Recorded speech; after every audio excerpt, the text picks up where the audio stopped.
दोस्तों ये खुशबाग, खुशबूबाग से खुशबाग अलीपुर की खान है। यहाँ पे मस्जिद बनाई 1740 और यहाँ पे अलीपुर की खान और सिराजुद्दौला की उसका मकबरा है। और ये जो यहाँ पे 34 मकबरे हैं जहाँ पे 3200 की मौत साजिश के तहत हुई थी और 2 मौतें कुदरती तौर से। 57 বছর बन रही है और देखिए 58 থেকে 57 ওঠে, এটা এত পড়েছি মনে নেই। জিনিসগুলো সব শিফট করুন অন্য রুমে, আপনার রুম যখন লক হচ্ছে না। বললাম বাবা আমি এখন বেরোবো, নিচে গাড়ি ওয়েট করছে, এখন আমি জিনিস শিফট করব ওই জন্য দেরি। হ্যাঁ ওই জন্য তো। আচ্ছা প্রথমে আমরা যাব সিরাজের সমাধি। अच्छा বাকি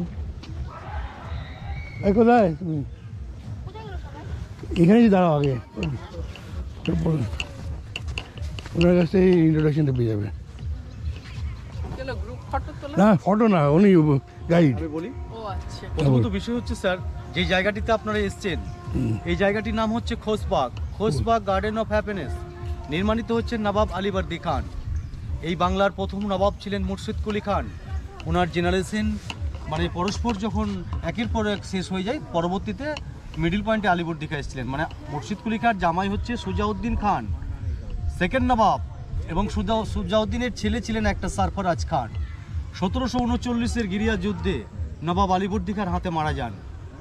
তারপরে এই বাংলার মসনদে কে বসবে এই ডিসাইড করতেন আলীবর্দী খাঁর দাদা, যার নাম হচ্ছে হাজি আহমদ।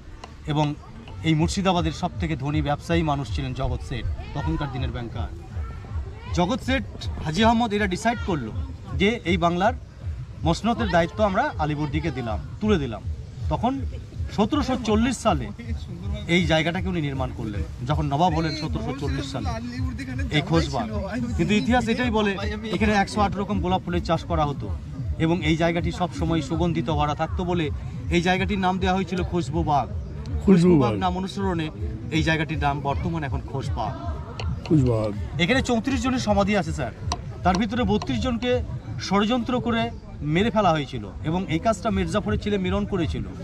আর এদের পরিবারে 2 জন স্বাভাবিক মারা গেছিল, এক হচ্ছে নবাব আলীবর্দী খাঁ আর এক হচ্ছে সিরাজের বেগম লুৎফান্নেসা। এরা 2 জনই স্বাভাবিক মারা যান, বাদ বাকি 32 জনকে প্ল্যানিং মার্ডার করা হয়েছিল। এটা করেছিল মির্জাফরের ছেলে মিরন। কিন্তু কোনটা কার সমাধি আমি একের পর এক আপনাদেরকে সমাধি একের পর এক দেখাবো এবং তাদের সংক্ষেপে কিছু ইতিহাস এবং তাদের নামগুলো ডিটেলসে জানাবো।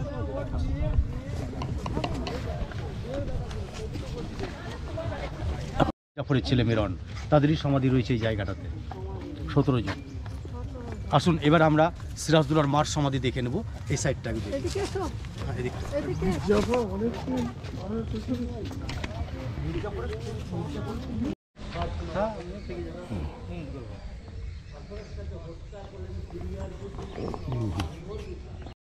হ্যাঁ এটা খুব দারুণ হচ্ছে, ভেরি গুড, থ্যাংকস। আদলে তৈরি, আর এটা মাঝখানে এটা উঁচু করার জন্য গোলাপ জলের উঁচু। স্যার এটা হচ্ছে মসজিদ, দিল্লির যে জামা মসজিদ, তারই আদলে এই মসজিদ তৈরি করেছিলেন আলীবর্দী খাঁ। মানে এখানে উনি নামাজ পড়তে আসতেন এবং সামনের একটি গর্ত দেখছেন, তখনকার দিনে ওই গর্তটাতে গোলাপ জল রাখতেন। উনি নামাজ পড়ার আগে ওযু করতেন, হাত পা ধুয়ে নামাজ পড়তে যেতেন। হ্যাঁ নিশ্চয়ই, কিন্তু ওই যে সামনে যে পনটা না না, ওখানে ওরা ধুতে হয় না, হাত পা ধুয়ে নামাজ পড়তে হয়। গোলাপ জলে ধুতে, গোলাপ জল বলুন।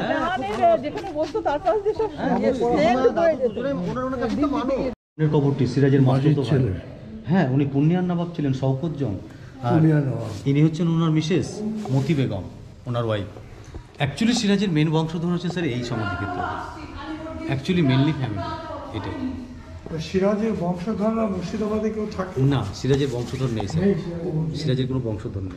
মানে সিরাজদৌল্লাহ দিদিমার সমাধি, সিরাজদৌল্লাহর বিরুদ্ধে ষড়যন্ত্রকারী অন্য কেউ নয় স্যার, ওনার মাসি ঘসিটি বেগম, তার সমাধি হচ্ছে এই সমাধিটি, সিরাজদৌল্লাহর মাসি ঘসিটি বেগমের সমাধি। ঘসিটি বেগম, হ্যাঁ মাসি ম্যাম, না যাওয়ার দরকার নেই স্যার, গেলে জুতো খুলতে হবে। আর এটা হচ্ছে সিরাজের মার সমাধি, ইনার নাম হচ্ছে আমিনা বেগম, মানে এরা দুই বোন, হসিটি বেগম, আমিনা বেগম। আচ্ছা, সামনের দিকে আসুন, আস্তে আস্তে নামুন। খোশবাগ, খুশবুবাগ।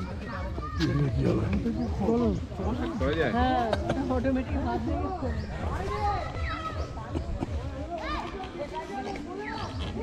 এবার একটা খুব ইন্টারেস্টিং গল্প স্যার এখানটায়। সিরাজদৌল্লাকে যিনি ধরে দিয়েছিল না তার সময়, ভালো লাগবে শুনে যে বলো এটা কাজ। আরে আমি আনিনি তো তুই।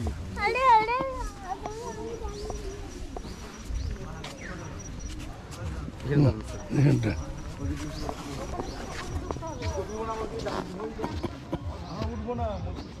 এইদিকে ফলো করবেন, ঠিক আছে ম্যাডাম, ওকে। সামনে গাছের নিচে যে সমাধিটি দেখছেন, ইনি একজন নৌকো চালক ছিলেন। এই নৌকো চালকের নাম হচ্ছে দানিশ ফকির। রাইট, দানিশ ফকির, দানশা ফকির। দানিশ ফকির 1757 সালে পলাশির যুদ্ধে সিরাজদৌল্লা যখন হেরে যায়, তখন ওনার কাছে কোনো উপায় ছিল না, একটাই রাস্তা। এবার বিষয় হচ্ছে ওকেও তো ওনার ফ্যামিলিকে বাঁচাতে হবে না, কি করবে বলুন? সেটা হচ্ছে পালিয়ে যাওয়া ছাড়া কোনো উপায় নেই। সিরাজদৌল্লা ওনার ওয়াইফ লুৎফান্নেসা এবং তার মেয়ে জোহরাকে নিয়ে ছদ্মবেশ ধারণ করলো, যাতে কেউ চিনতে না পারে। আর তখনকার দিনের যানবাহন ব্যবস্থা এখনকার মতো তো উন্নত ছিল না, তখন রাজরাজারা জলপথেই বেশি যাতায়াত করতেন। ইনি হচ্ছেন সেই নৌকোর মাঝি, যার নৌকোতে করে সিরাজদৌল্লা মুর্শিদাবাদ ছেড়ে বিহারে পালিয়ে যাওয়ার একটা পরিকল্পনা তৈরি করেছিল, কিন্তু উনি পালাতে পারেননি, উনি ধরা পড়ে যায়। সেটা ওনার পায়ের জুতোর জন্য, কারণ সবই পাল্টে নিয়েছিল, পায়ের নাগরা জুতো পাল্টাতে পারেননি। জুতো দেখে মাঝি চিনতে পেরে ইংরেজদের বলে দিয়েছিল, যার জন্য ধরা পড়েছিল। কিন্তু ইংরেজদের বিচার সঠিক ছিল।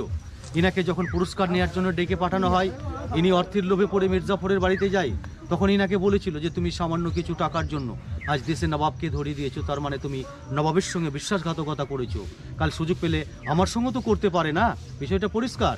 তুমি নবাবের সঙ্গে বেইমানি করেছো, কালকে আমাদের সঙ্গে না করার কি আছে? এ হচ্ছে মাঝি, তার বউ আর ছেলে, এদের তিনজনকে গুলি করে হত্যা করা হয়েছিল এবং করেছিল ওনারাই। এটাই হয়তো তাদের উপযুক্ত শাস্তি। নাহলে একটু বিচার করে দেখুন স্যার, আজ সিরাজ পালিয়ে যেতে পারলে বাংলার ইতিহাস অন্যরকম হয়ে যেত, তাই না? উল্টো হয়ে যেত ইতিহাস। না, একটু কে বলেছিল মাঝিকে যে জুতো দেখে চিনতে পেরে গেছিল ম্যাডাম? হ্যাঁ বলুন। ও নিয়েই তো মাঝি, আবার ওকে চিনবে কি? মাঝি না, মির্জাফর সিরাজের জুতো দেখে মাঝি বলেছিল যে ইনি সিরাজ। কেমন? হ্যাঁ, তা কে পরে বলেছিল যে তুমি ওর সাথে বিশ্বাসঘাতকতা করছো? ক্লাইভ। হ্যাঁ, ক্লাইভ, ক্লাইভ, রড ক্লাইভ। ক্লাইভই গুলি করেছে। হ্যাঁ, ক্লাইভের বিচার এটা। ক্লাইভ খুবই টেকনোব্রেনের মানুষ। সে তো বটে। ক্লাইভ দেখলো যে আজকে উনি এই জিনিসটা করলো, এর সঙ্গে সে একজন দেশের রাজা, নিজের ফয়দা হ্যাঁ। নিল, আবার গুলিও। হ্যাঁ, এটা ক্লাইভের প্রশ্ন। মির্জাফরের এত বুদ্ধি ছিল না ম্যাম। হ্যাঁ, আজকে এদের জন্যই তো আমরা পরাধীন হলাম 200 বছর, বলুন, তাই না? আর সিরাজদৌল্লা বেঁচে থাকলে কি ইংরেজরা আসতে পারতো? মির্জাফরের বংশধরেরা ওদের পরিচয় দেয়। আছে এখানে, আচ্ছা আচ্ছা, সব আছে, লিখেছিল কাগজে। অন্য নাম দিয়ে। কাগজে একবার লিখেছিল হ্যাঁ, না, হ্যাঁ। আমাদের মিলন অনেক কিছু দলিল পত্র দিয়ে যে না বলা হয়।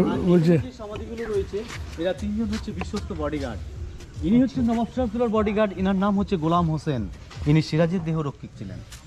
আব্দুল হোসেন, ইনি আব্দুল হোসেন, দুই ভাই, এরা সিরাজের ওয়াইফ লুৎফান্নেসার বডিগার্ড। কিন্তু এরা হাফসিয়ান খোঁজা, মানে অ্যাকচুয়ালি এরা হারেমে যেসব মহিলা থাকতেন তাদের দেহরক্ষক ছিল, কিন্তু এরা ভালো মানুষ। আফজল। সিরাজদৌল্লা পালানোর সময় এই গোলাম হোসেনই সিরাজকে সাহায্য করেছে। শেষ পর্যন্ত ছিল। একদম রাইট। এদিকে স্যার।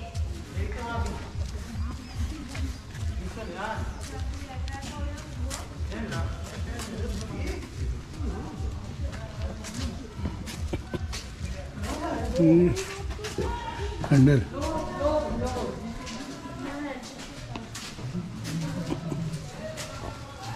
তো কবরস্থানে ভর্তি না, কেমন লাগে? সিরাজের পুরো পরিবার। হ্যাঁ, সামনের যে ফলক দেওয়া কবরটি দেখছেন স্যার, ইনি হচ্ছেন দেশপ্রেমিক, বাংলা বিহার উড়িষ্যার শেষ স্বাধীন নবাবের সমাধি। ওই যে সামনে ফলক দেওয়া কবরটি, ওটা হচ্ছে সিরাজের সমাধি। আহা, ওই হচ্ছে সিরাজউদ্দৌলা এবং সিরাজ, ওই যে সামনে ফলক দেওয়া কবর। আর সিরাজদৌল্লার পাশে হচ্ছে ওনার ভাই স্যার মির্জা মেহেদি। সিরাজের পাশের কবরটা ডান সাইডে, ওটা ওনার ভাই মির্জা মেহেদি। মির্জা মেহেদি। বুঝতে পারছি না কোনটা কার। ওই তো বাদিরটা, ওই যে ফলক দেওয়া সমাধিটা ওটাই সিরাজের সমাধি। আর এই যে পায়ের নিচে হচ্ছে ওনার বেগমের সমাধি লুৎফান্নেসা, আর তার পাশে আলেয়া। এই নিচে নিচে এটা লুৎফান্নেসা, আর ইনি হচ্ছেন আলেয়া, নর্তকী ছিলেন সিরাজের, গুপ্তচর বলা হতো। আর ওই সামনে ফলক দেওয়াটাই সিরাজের সমাধি, ওটাই তো মেন। এদিকে সিরাজ। খুব নাসিকটা কি আছে, এটা কত বছরের কথা হলো এটা? মেলা পুরনো স্যার। 1700? হ্যাঁ, 1756 সালে সমাধি হয়েছে আলিবর্দিকা মারা যাওয়ার পর। আর পলাশী হচ্ছে 1757 সালে, মানে 1 বছরের ডেট। হ্যাঁ হ্যাঁ হ্যাঁ হ্যাঁ। আর ওই যে সামনের বড় কবরটি দেখছেন, এটা হচ্ছে নবাব আলিবর্দী খাঁর সমাধি, সিরাজের দাদু, যে খোশবাগ নির্মাণ করলেন। ওই যে সামনের বড়টা, ওটা সিরাজের দাদু। হ্যাঁ, আলিবর্দী খাঁর সমাধি। আলিবর্দী খাঁ অনেক আগে মারা গেছেন ওনারা। ওই সমাধিটা সিরাজ করেছিল। আচ্ছা আচ্ছা। আর এটা হচ্ছে নবাব সিরাজদৌল্লার মেয়ের সমাধি, উম্মেদ জোহরা, একটাই মেয়ে। ওদের ভাষা কি ছিল, পার্সিয়ান না উর্দু? ল্যাঙ্গুয়েজ হিন্দি ছিল, কারণ ওরা বিহার থেকে এসেছিল তো, কিন্তু তার সঙ্গে উর্দু ব্যবহার করতেন ওরা। উর্দুতেই তো, উর্দুই। অরিজিনালি পার্সিয়ান থেকে উর্দু। আসেন এদিকে।